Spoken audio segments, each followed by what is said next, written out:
Hi everyone. Eto, balik tayo ulit, no? So, our topic for today is pananampalataya or faith. Please open our Bible to Hebrew chapter 11 verse 1. It's Hebrew chapter 11 verse 1.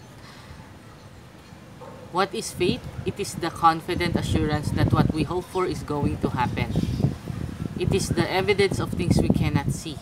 Yan. So, ano ba sa Tagalog? Basahin natin. Ano ba ang pananampalataya? Ito ay ang kumpiyansa at nakatiyakan na ang inaasahan natin ay mangyayari. Ito ay katibayan ng mga bagay na hindi pa natin nakikita. Yan. So, second verse natin is Genesis 15 verse 6. And Abraham, ayan, open your Bible Genesis 15 verse 6, okay? And Abraham believed the Lord, and the Lord declared him righteous because of his faith.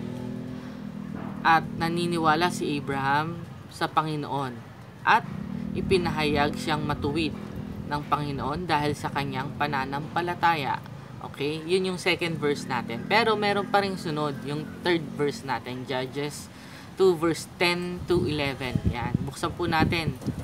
Ang ginagamit kong Bible, kung nagtataka kayo, kasi maraming version, no? Pero ang gamit ko ngayon is Touchpoint Bible. Yun yung Living Translation, no? New Living Translation. Yan. So, yan. So, verse natin, no? Judges 2 verse 10 to 11. After the generation died, another generation grew up, who did not acknowledge the Lord or remember the mighty things He had done for Israel. Then the Israel did what was evil in the Lord's sight and worshipped the image of Baal. Yan. Parang sa ngayon, panahon, no, marami ding tao na nagwo-worship sa maraming iba pa, no. Iba-iba tayong sinasamba, pero pinakamalaga ang sinasamba natin ang Panginoon. Yan. So, basahin natin sa Tagalog, no? Nang namatay ang henerasyon, lumaki ang isa pang henerasyon na hindi kumilala sa Panginoon o naalala ang mga makapangyarihang bagay na ginagawa niya para sa mga Israel. Pagkatapos, ang mga Israelita ay gumawa ng masama sa paningin ng Panginoon at sumamba sa imahe ni Baal. Yan. Nasa Bible to Hindi ko to gawa-gawa. So, ang tao talaga, before pa, ninuno pa natin, sumasamba na talaga sa mga man-made images, no? Na dapat hindi. Kasi nga, sabi sa Bible, ang Panginoon, ano ang Panginoon? May dalawa tayong tanong. Yan, lipat ko lang ating no? Ano ba ang Panginoon sa inyo? Yan ang una kong tanong. Ano ba ang Panginoon sa inyo? Yan yung una natin tanong. Second question, sino ba ang Panginoon? No? Sino ba ang Panginoon? So, una-una, ang Panginoon ba ay parang genie? Yan, tanong ko lang, no? Yung genie in the bottle na pag humiling ka, umaasa kang tutuparin niya yung hinihiling mo. Diba? Kasi sabi nga, diba, may ama ba na humihiling na yung gusto ng kanya anak ay hindi niya ibigay. Siyempre, gusto ng Panginoon kung anong hiling na anak ibigay. Pero tandaan din natin, no? Minsan yung hinihiling natin, hindi pala in the long run, hindi pala makakabuti sa atin. That's why, sometimes, hindi pa yun ibinibigay kagad sa atin, no? Huwag tayong mainip kasi minsan, may right timing sa bawat panahon. So, minsan, yung hinihiling natin yan, hiling ka ng hiling, bakit kaya papagad wala pa rin yung ano, no? Yung ano ba yung mga hinihiling natin? Ang Panginoon, ayan, di ba? So, ano yung mga hinihiling natin? Panginoon, humihiling po ako na kagalingan ni mama o ni papa. Yan first question, no? Kasi usually yung magulang natin pag may mga age na, yung medyo may edad na, ang number one na hinihiling natin, di ba? Araw-araw nagdadasal tayo, papagad, pagalingin niyo po si mama, pagalingin niyo po si papa, ganoon, sa lahat ng karamdaman nila, di ba? Kasi ngayon nagkakaedad na, so nagkakaroon na rin ng mga karamdaman, no? So ano pa yung mga hinihiling? Panginoon, pagalingin niyo na po ako sa cancer na ito. Gusto ko pa pong mabuhay. Ano pa? Ama, sana maging successful ang operasyon ko. Or Ama, ayaw ko pong maoperahan. 'Di ba? Una talaga ayaw mo maoperahan eh. Pero sakaling di pa talaga dumarating yung hiling mo, malamang ang hihilingin mo eh sana maging successful na lang, no? Yung magiging operasyon. So, ano pa ba? Ama, ayaw ko na pong tong sakit ko na to. Tanggalin niyo na po. Yan. Gusto ko na pong mamuhay ng normal. Yan. Ilan ito sa mga kahilingan natin na kagalingan na hinihiling natin sa Panginoon, no? At sa Kanya ang buong tiwala na ibinibigay niya sa atin. Ang hiling ng ating mga puso. Tama ba? O dumako tayo sa second question. Sino ba ang Panginoon nyo? Yan. Ang Panginoon nyo ba ay nakikita? Dapat ba nakikita ang Panginoon? Yan ang tanong. May hugis ba siya? Diba? Alam nyo ba anong itsura niya? Anong hugis niya? Tila ba siyang araw? Diba? Yung iba sumasamba sa araw. No? Tila ba parang araw? Nararamdaman nyo ba siya na parang hangin? Yan. Na dumadampi sa balat nyo? Nahawakan nyo ba siya? Alam nyo ba ang sabi sa Bible? Ang sabi sa Bible, ang Panginoon natin, hindi natin nakikita, di ba? Ang sabi, hindi natin siya, sumasamba tayo through faith dahil sa pananampalataya natin. Ibig sabihin, ang Ama, tulad dun sa Judges 2:10-11 ba yun kanina? Open ko ulit. Ayan, Judges 2 verse 10 to 11, no? Ang mga Israelita kasi before, sumamba din sila sa sa imahe ni Baal. Sa ngayong panahon, ano bang mga imahe yung sinasamba natin na dapat hindi natin sinasamba? Yan ang question talaga natin, no? Marami kasing tao na nalilin lang na samba ng samba kasi bakit mo ba sinasamba yan? Pag tinanong mo sila, ba't mo ba sinasamba yan? Kasi nakagawian ko na eh. Tradition na namin to. Yung ninuno pa namin, ito yung sinasamba. Kaya ito na rin yung sinasamba ko ngayon. Ano? Tradition ba? Tradition ba talaga? Yung tradition ba ang dapat natin sundin? Kahit na na alam na natin na may mali o hindi mo pa alam, baka ngayon ka pa lang nagigising, no? Minsan, di ba minsan dami nating hiling, sabi ko nga kanina, no? Paano, hindi nga ganyan. Hiling tayo ng hiling, yung pala, mamaya hinihilingan natin, mali na pala. Hindi na pala yung Diyos natin, di ba? Maling Diyos na pala yung hinihilingan natin. Kasi totoo lang, kung hindi ka palabasan ng Bible, magbukas ka ng Bible.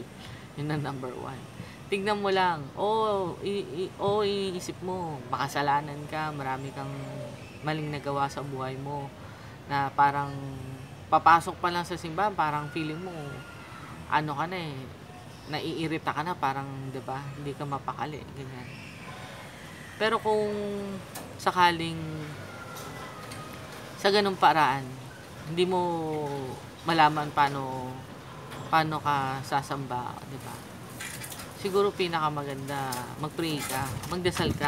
Ayan, ilipad ka. Maangin na. Mag-pray tayo. Yun, mag-pray. Kapag tulungan niyo po kong ma-discern, malaman kung ano po yung tama sa mali. Ano po yung dapat kong gawin at hindi. Di ba? Gabayan niyo po ako sa pang-araw-araw kong buhay. At ipakita niyo po ang mercy and grace niyo. Wala po akong gustong ibang sambahin, kundi kayo lang po, Ama. At sana po pakinggan niyo ang aking hiling. Yan. Mag-pray. Pray ka. Tama ba? Ganon. Tapos, syempre, number 1 pa rin. Wala tayong ibang susundin. Ang pinaka pinakakilalang libro sa buong mundo. Walang iba kundi ang Biblia. Basa ka ng Bible, manghiram ka muna kung wala ka sa bahay. Kung meron kayo, manghiram ka, 'di ba? Wala, manghiram, ganun. Tapos basa ka. Basa ka, bili ka ng Bible. 'Di ba? Simbahan nyo. Basa ka, basahin mo yung Bible kasi sa Bible nandun lahat. 'Di ba? Doon mo makikita na dati pa ninuno pa natin. Galit na si Papa God sa mga sa mga wina-worship natin ng ating mga ninuno na mga idols. Hindi niya yung gusto, 'di ba? Ano bang ginagawa niya, 'di ba? May balita yung sa Mecca, 'di ba? Ano nangyari? 'Di ba? Ang daming nangyayari sa kapaligiran natin ngayon na dati hindi naman, 'di ba? So nakikita na ngayon kung ano ba yung tamang sambahin. Tsaka nasa talaga tayo, nasa end times na talaga tayo.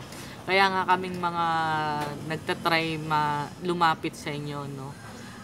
Para maunawaan nyo yung mga bagay-bagay na baka hindi nyo napapansin, hindi nyo nararamdaman, ganun, no? Ito yung mga sinasabi ko, sinishare ko lang kasi ito yung mga experiences ko.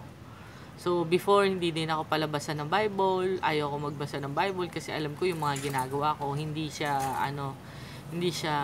entwine sa mga gusto sa akin ng Panginoon. So, feeling ko, nagsisimba naman ako, pero feeling ko pag nagbabasa ng Bible, parang sobra na yun. Parang masyado akong makasalanan para magbasa ng Bible. Pero nung time na nagbukas ako ng Bible, nung hinanap ko talaga siya, sabi ko, gusto kong malaman kung tama ba yung ginagawa ko sa buhay ko, ano ba yung purpose ko sa buhay ko. Kasi kahit na anong yaman mo, 'di ba? Kahit anong dami ng pera mo, kahit na lahat meron ka na, kung wala ka naman Panginoon, wala kang relasyon sa Diyos, ang buhay mo parang walang purpose. Totoo yun, walang purpose. Ang hirap na mamuhay ng walang purpose, kahit na may pamilya ka na, kahit may pera ka pa, kahit mayaman ka, kahit kilala ka, kahit lahat ng bagay sa mundo meron ka na. Pero kung wala kang relasyon kay God, ang hirap mamuhay talaga. Ang hirap ng buhay. Hindi mo alam anong mangyayari sa'yo everyday. Pero kung meron ka na nung lagi ka nagpe-pray, lagi kang nagbabasa ng Bible, nagde-devotion, may oras ka para sa Kanya, yung oras na nilalaan mo sa Kanya, lahat ng mga pangyayari sa buhay mo, tutulungan Kanya matanggap yun. Yung mga hardship, yung either iniwan ka ng asawa mo, o iniwan mo yung asawa mo, nagloko, ganyan, or yung girlfriend mo, naghiwalay kayo, nag-split kayo, ganun, or maraming bagay na very demoting, or na nakakasira sa pagkatao ng isang tao. Tayong mga Kristiyano, dapat papansinin din natin yung ating mga kapitbahay, mga kapatid mo, 'di ba? Kasi baka mamaya meron palang hindi diyan na sa itsura parang okay siya, masaya, pero yung loob niya pala baka mamaya depressed na pala siya. 'Di ba? Wala man lang siya nakakausap, wala man lang siyang napagsasabihan, 'di ba? At least kung ganito, kahit paano nagba-vlog ako, sana meron akong matulungan na hindi ka malugmok sa mga bagay na iniisip niya. Kasi minsan pag ganyan, depressed ka, dami mong iniisip na parang kala mo lahat meron ka nga, yun sabi ko, pero may kulang, no? So yung kulang na yun yung purpose na hahanapin mo. Gusto mo ng purpose, mayaman ka, magdasal ka, kausapin mo Panginoon, hingi ka ng guide sa Kanya, ano yung dapat mong gawin. And siguro kailangan mong mag-donate, no? Donate ka sa simbahan, sa mga charity, sa mga pets, 'di ba? Na mga nag-aalaga na walang kakayanan na ma-support yung buong ng mga pets. Ayan. So, nasa 4th floor ako. Ito papakita ko sa inyo. Etong pet na to, ewan ko makita nyo, ayan. lemoning doon na maliit, ayun oh. Tapos may mother cat andun, ayun. I hope kita nyo ah. Ayun yung mother cat. Eto. Yung mga pusa na yan. Hindi namin pusa yan ah. Pero every day, sa kalsada talaga yan, sa labas. Pero, every day yan. Yan sila. So, may lemongrass, pwede nilang kainin. Tapos, nagpapakain din kami ng cat food. Nagpapakain din kami ng, ng, yung mga foods natin na tao na, fish, ganon. So, yan. Sa kalsada talaga yan, Yan, pinakita ko na. Dapat hindi na. Pero, pinakita ko kasi I'm urging you guys na kung meron kang sobra yung money mo, baka pwede naman magbigay ka sa charity, no? Sa mga, hindi lang sa tao, pati sana sa mga alagang hayop, alagang pusa, alagang aso, yung mga nangangailangan. Kasi, hindi, kahit punuin mo pa yung bangko mo, kahit iba-ibang bangko pa yung paglagyan mo, at sidlan, diba? Yung riches natin, hindi natin madadala yan, diba? Lagi naman sinasabi, sabi mo, cliche na, parang na, gabi mo to, magsalita to, gano'n. Sabi ko lang kasi, baka may sobra ka, diba? Baka pwede mo naman ipamahagi, yan. So, may sobra ka, baka yun yung purpose mo. Yung purpose mo na tumulong sa iba naman. Total, napalago mo na yung riches mo, diba? Yung kayamanan nyo, yung kumpanya nyo, maganda na, marami na. So, maybe it's time na tumulong ka naman, no? Yan. Maybe, mahanap mo yung purpose mo. Kasi, ako, pwede ko encourage kayo na magbigay, diba? Mag-effort tayo na tumulong sa kapwa natin, sa brother and sister natin, yung mga nangangailangan, yung mga homeless, yung walang bahay, yung walang matuluyan. Kasi, nakakaawa talaga sila.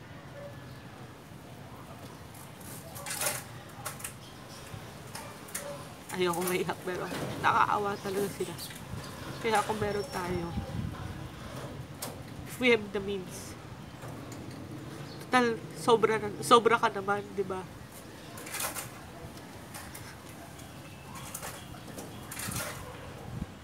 Sabi ko, ayoko maiyak, pero naiyak ako. Sorry.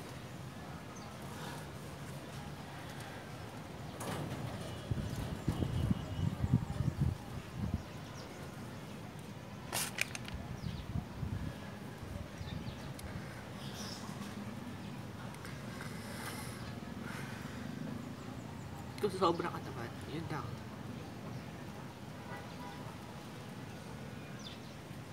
Dami nagkukutok.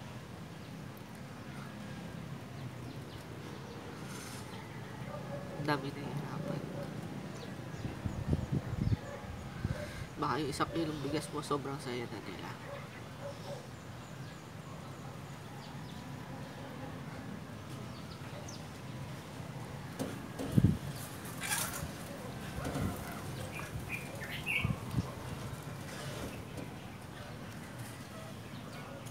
Sorry talaga.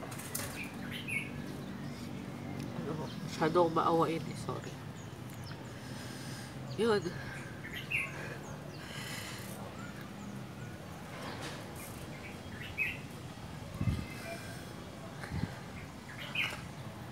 Minsan, di ko mahanap yung words. Kasi nagiging emotional. No? Dapat hindi. Yan. So, sorry talaga. So, yun. Siguro, kung sobra, try to help everyone. Yung kaya mo. Kung naman sobra-sobra na wala ka na matitira sa sarili mo. Pero, kung may edad ka na, di ba? Kung ako mamamatay na, siguro papabahagi ko na lang lahat ng kayamanan ko. Diba? Deadbed ka na eh. Sa kama mo na. Sa unang pera mo. Ano mo yan?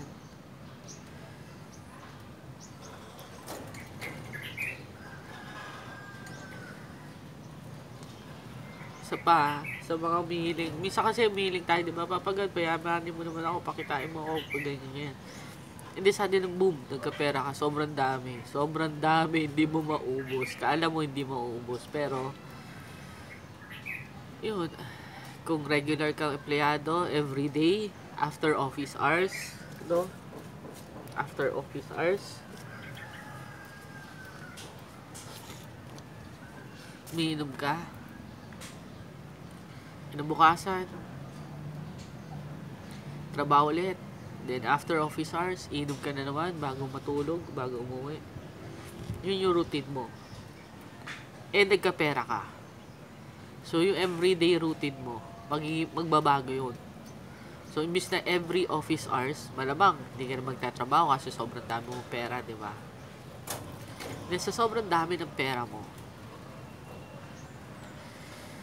yung family mo, nanineglect mo na.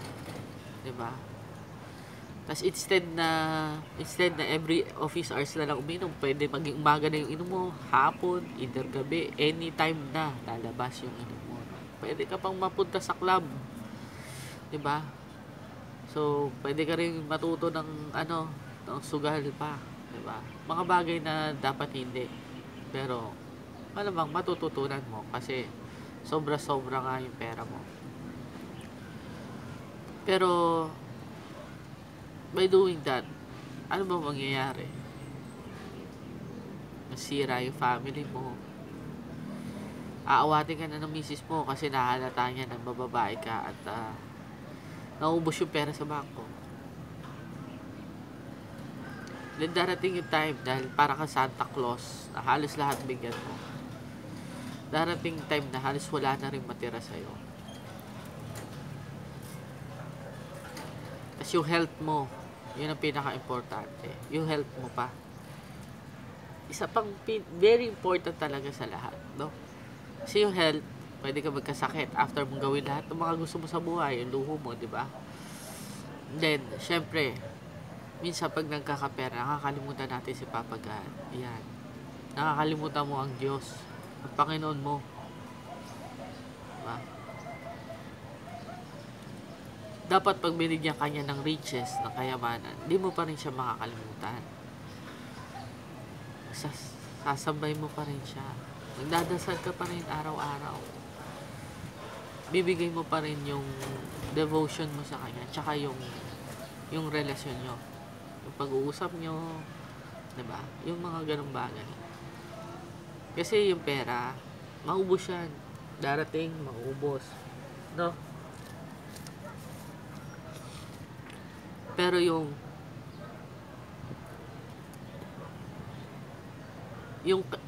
tiwala mo, yung faith mo kay God, yung pananampalataya mo, yun dapat yung hindi mo bitawan. Kahit ano pang mayari sa buhay mo, yumaman ka, umirap ka, diba? Namatayan ka, nasunugan ka, nanakawang kayo, kahit ano pang sunod-sunod na dagok ng buhay na dumating sa'yo, kahit magkasakit ka pa. Pero kung yung faith mo na kay God, kahit ano pang sakit, kahit ano pang karamdaman, kahit ano pang nagloko yung asawa mo, lahat yan malalampasan mo. Kasi sabi nga, ang problema na binibigay sa atin ng Panginoon, ang mga problema na dumadaan sa atin, na ina-allowed niya actually, 'di ba? Kasi ang problema hindi naman talaga si Papa God ang gumagawa niyan. Ang evil naman talagang gumagawa niyan, no? Pero ina-allow ba ni God o hindi? Yung iba ina-allow niya, yung iba hindi. Ina-allow niya bakit? Kasi alam niya, pag ginawa niya to sa'yo, mas tatatag ka, mas lalakas ka, mas malalabanan mo na yung mga temptation kaysa sa dati mong pananaw sa buhay. So, minsan tayo lang pala yung inaayos ni Papa God. Yung attitude lang pala natin, 'di ba? Kung paano tayo makiharap sa mga tao, yung kung paano tayo manalangin sa kanya. Yan. Sabi ko nga, kahit anong sickness ang meron nyo, pero kung buo naman yung faith mo kay God, kahit ano pa yan, malamang binigay sa'yo, nandyan yan, no? Pero, pagagalingin ka niya, wala siyang ibibigay sa'yo na hindi mo kaya. Kaya kailangan maniwala ka lang. Magtiwala ka lang sa Kanya ng buong buo, no? Hindi sa mga idols, hindi kung kaninong Panginoon tayo sasamba. Kay God lang. Kay Papa God lang. So with that, hindi ko nahabaan to. Let's pray, okay? Heavenly Father, we come to you today seeking healing and restoration for the sick and weary. Remove their pains and grant them healing miracles by your mighty hands. Help them to know that you don't give trials we cannot face because we never face them alone. To the power of your name, I destroy, cast down, shattered any stronghold that is keeping them from living complete freedom and victory in you. Calm their timid hearts and bring rest to the weary places. Isaiah chapter 38 verse 16 to 17 says that, Lord, by such things people live, and my spirit finds life in them too. You restore me to health and let me live. Surely it was for your benefit that I suffer such anguish. In your love, you keep me from the pit of destruction. You put all my sins behind your back. Lord, please heal every sick and anxious heart. Give them divine strength. Heal every broken heart, Lord. There is no one who has the power to heal except you. Psalms 34 verse 9 says that the righteous person may have many troubles, but the Lord deliver him from them all. Keep them safe under your protection. You are a great healer. Send forth your word and heal every wearied heart. In Jesus' name we pray. Amen. Ayan po. Sorry po kung napahaba yung ating discussion na. Tsaka medyo matagal din po kasi ako nakapag-vlog. So, medyo na-miss ko rin po. Ayan. So, sana I have imparted some things from you. And wag nyo po sanang hayaan na matalo tayo ng mga bad thoughts and emotion natin. Lahat ng karamdaman, di ba? Depression, anxiety, suicidal, 'di ba? Minsan may mga nagsusuicide kasi sa sobrang kala nila walang kwenta yung buhay nila. May purpose ka. Ang Diyos kaya ka binuhay, may purpose. At kaya din nakikita mo ko ngayon at napapakinggan kasi hindi niya din hahayaan na baliwaliin mo yung buhay na binigay niya sa iyo. Yung soul mo, yung pinakamahalaga sa ating Panginoon. At ang gusto niya talaga makasama ka niya sa langit, hindi ka mapunta sa ibaba, alam mo na, no? So yun, if you have time, sabi ko nga, please read our Bible para kahit paano ma-enlighten kayo, kahit konti-konti lang, basa-basa, no?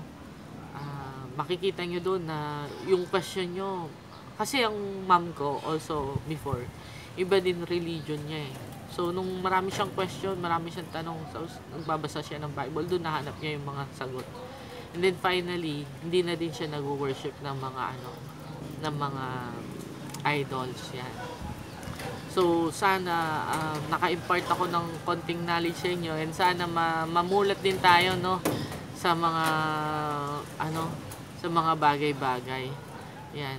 And hope mapanood nyo tong video natin and ma-share nyo po sa mga taong nangangailangan, yung mga taong tingin nyo ay kailangan niya itong mapanood tong video na to or baka makatulong to sa kanya yan. So share nyo po yung ating video and till our next video again.